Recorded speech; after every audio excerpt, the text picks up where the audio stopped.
Hello बच्चों, forum of mathematics channel में आप सभी का स्वागत है।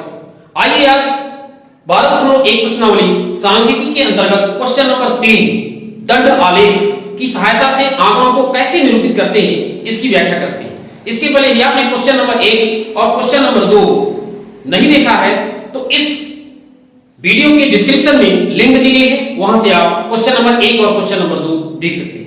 आइए क्वेश्चन नंबर 3 देखते हैं क्या दिया हुआ है। एक राज्य के विधानसभा के चुनाव में आप जानते हैं कि विभिन्न राजनीतिक पार्टियां चुनाव लड़ती हैं और अलग अलग सीटें वो प्राप्त करती हैं। तो जो परिणाम यहां पर दिए गए हैं, मान लीजिए राजनीतिक पार्टी का नाम ए है, उसके द्वारा जीती गई सीटों की संख्या कितनी है 75, बी के द्वारा जीती गई सीटें हैं कितनी 55 और इसी तरीके से सी डी ई एफ उनके द्वारा जीती गई सीटों की संख्या यहां पर लिखी गई है। इसे हमें दंड आलेख की मदद से रिप्रेजेंट करना है। तो इसके लिए आपको एक्स अक्ष और वाई अक्ष बनाना होगा। आप जानते हैं कि यहां पर यदि दो कॉलम है तो पहला वाला जो कॉलम है जिसमें राजनीतिक पार्टी लिखी है इसको हम चर मानेंगे और इसे एक्स अक्ष पर प्रदर्शित करेंगे।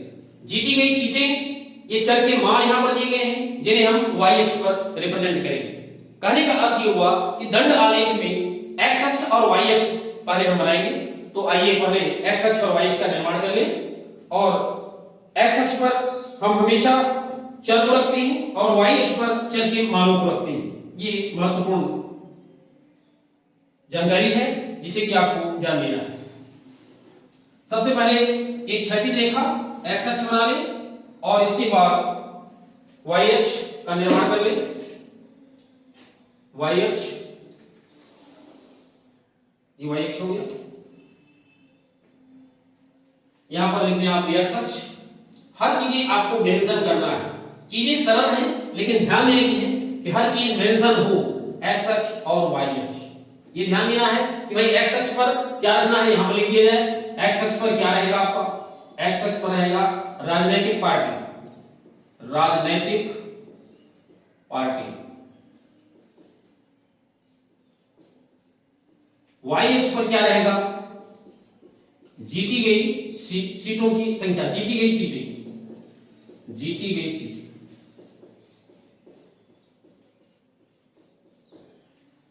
अब यहां पर भी एक्स अक्ष लिखा हुआ है तो वही एक्स अक्ष पर हमें राजनीतिक पार्टी रखना है। तो यहां पर सबसे नीचे आप लिख दें राजनीतिक पार्टी,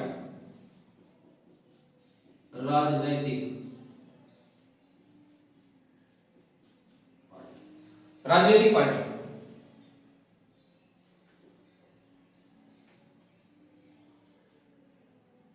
और इसके बाद यहां पर आपको तीर का निशान बना देना है, सुंदर तीर का निशान। और यहां पर वाई अक्ष में आपको रखना है क्या, जीती गई सीटें। तो यहां पर लिख दें जीती गई सीटें,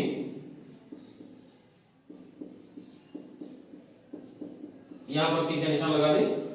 अब एक्स अक्ष पर चूंकि हमें राजनीतिक पार्टियों को रखना है, इनकी संख्या है कितनी 6, यानी यहां पर 6 दंड बनेंगे और 6 गैप भी रहेंगे। तो पहला गैप रहेगा यानी 1-1 सेंटीमीटर पर, ध्यान दें 1 सेंटीमीटर पर हमने बिंदु रखा है, फिर अगले सेंटीमीटर पर, इस तरीके से 1-1 सेंटीमीटर पर पहले आप यहां पर बिंदु रख दें पर्याप्त संख्या में, ताकि हमें गैप के लिए और दंड बनाने के लिए दोनों के लिए बिंदु मिल सके। और इसके बाद वाई अक्ष पर भी 1-1 यूनिट पर, 1-1 सेंटीमीटर पर आप बिंदु रख दें। और इसके बाद अब आपको सोचना ये है, ये जो डाटा दिया गया है इसे हमें वाई अक्ष पर रिप्रेजेंट करना है। क्योंकि डाटा की मैक्सिमम वैल्यू कितनी है 75 है और न्यूनतम वैल्यू कितनी है 10 है। तो कोई ना कोई आपको एक सुविधाजनक पैमाना मानना होगा ताकि हमारे इस वाई अक्ष पर ये सभी डाटा दिखने लगे। इसके लिए हमें क्या करना होगा, एक यूनिट यदि हम ले लें, चूंकि ये 55 दिया हुआ है, यदि हम 5 इकाई ले लें, 5 इकाई यानी वाई अक्ष का जो पैमाना है 1 यूनिट बराबर, क्योंकि सीटें हैं 5 सीटें, यदि हम ले लें 1 यूनिट बराबर 5 सीटें, तो देखिए क्या सेट हो पाता है 5 सीटें, यानी 1 यूनिट को हम 5 कहेंगे यहां पर 5, फिर दूसरे यूनिट में आएगा 10, फिर हो गया 15, 20, 25, 30, 35, 40, 45, 50, 55, 60। ध्यान दें कहां तक जाना है आपको, 75 तक जाना है, ये ध्यान देना है। 60, 60 के बाद आपका ये हो गया 65 और फिर आ गया आपका 70 और ये हो गया आपका कितना 75। ये इस तरीके से आपको 75 मिल जाए। 75 से आगे थोड़ा सा करके यहां पर y अक्ष लिख दें आप, y अक्ष। अब आपको पहला दंड बनाना है राजनीतिक पार्टी ए के लिए, जिसका है कितना वैल्यू 75। तो अब पहले स्पेस देंगे, स्पेस के बाद पहला दंड बनाएंगे। यानी ये जो पहला बिंदु है इसकी ऊंचाई आपको कितना रखना है 75 रखना है। तो ये दंड जो हमारा बनेगा पहला वाला 75 को लेते हुए और इस तरीके से आप खींचेंगे और ये हो गया आपका 75, ये हो गया 75 को ये इंगित करेगा। इसका नाम रखना पड़ेगा आपको, कौन सी पार्टी है ए, तो यहां पर आप लिख दें ए पार्टी। फिर स्पेस छोड़ते हुए बी के लिए 55, अब बी के लिए 55 अब तक आपको जाना है, ध्यान दीजिए। एक स्पेस छोड़ते हुए 55 इसकी ऊंचाई रखना है 55,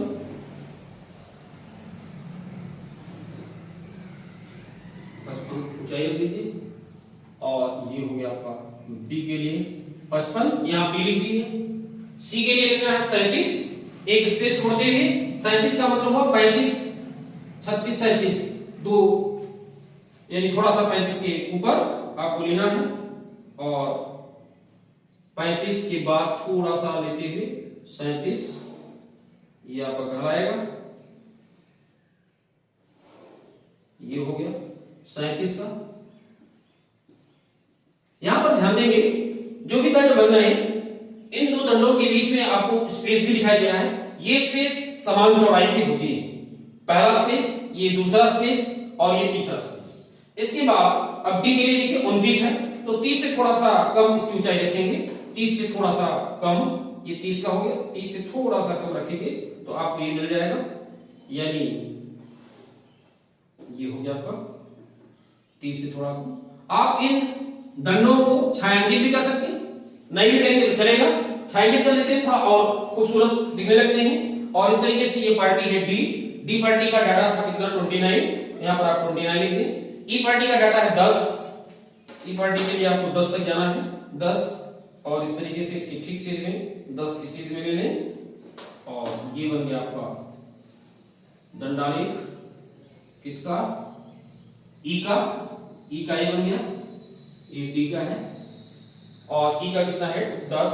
इसके बाद एफ के लिए 37 लेना है, एफ के लिए आपको 37, तो 37 का मतलब हुआ 35 से थोड़ा सा ऊपर, 37 का एक बना भी हुआ है, आप ध्यान दें, इसी के ठीक सीध में यहां पर आएगा, ये यहां पर लेंगे 37 और इस तरीके से आपको ये 37,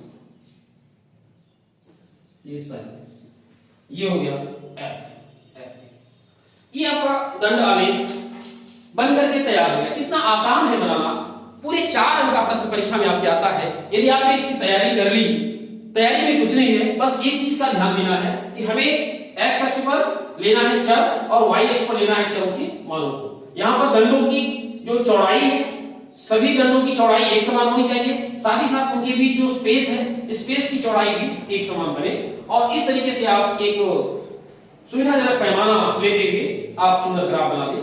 ये ग्राफ क्या व्याख्या करता है, यदि हमने ग्राफिकल रिप्रेजेंटेशन कर दिया तो ये डाटा यदि नहीं भी दिया हुआ है, इसकी सहायता से हम बता सकते हैं कि सबसे जीती गई जो सीटें हैं, यानी सबसे ज्यादा सीट किस पार्टी ने जीती। तो यहां पर आप देख सकते हैं जिस दंड की ऊंचाई सबसे अधिक है, यानी ये ए पार्टी, तो ए पार्टी के द्वारा जीती गई सीटों की संख्या मैक्सिमम, इतना तो हम बता सकते हैं। यदि डाटा यहां पर लिखा हुआ है तो बता नहीं सकते भाई 75।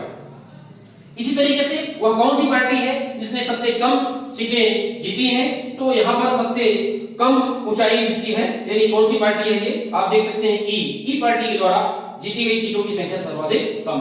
तो ये तुलनात्मक अध्ययन करने के लिए दंड आलेख होता है, काफी सुविधाजनक होता है, इससे हम महत्वपूर्ण इंफॉर्मेशन निकाल सकते हैं। तो कैसा लगा ये वीडियो? यदि वीडियो अच्छा लगा हो तो वीडियो को लाइक करें और चैनल को सब्सक्राइब करें। बहुत बहुत धन्यवाद।